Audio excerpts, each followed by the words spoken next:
Il debito della pubblica amministrazione ammonta ancora a circa 60 miliardi di euro. In cima alla lista nera dei cattivi pagatori ci sono i comuni. La denuncia arriva dalla CGIA di Mestre, che ricorda che il limite imposto dalla legge per pagare è tra i 30 e i 60 giorni. Analizzando i siti delle pubbliche amministrazioni, che per la prima volta entro lo scorso 30 aprile avevano l'obbligo di pubblicare la tempestività dei propri pagamenti riferiti al primo trimestre di quest'anno, emerge una situazione a macchia di leopardo. Mentre i comuni, le ASL e alcuni ministeri presentano dei ritardi inaccettabili, le regioni e alcuni enti pubblici hanno sforato in misura abbastanza contenuta o hanno addirittura saldato i propri fornitori in anticipo rispetto ai termini contrattuali.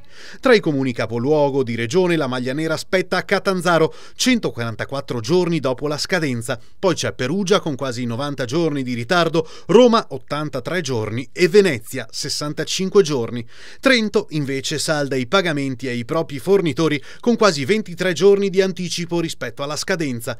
Per quanto riguarda le regioni, il Piemonte presenta i ritardi di pagamento più rilevanti rispetto ai termini contrattuali, salda le fatture ricevute dai fornitori dopo 38 giorni. Seguono Lazio, oltre 19 giorni, e il Veneto con 18 giorni e mezzo.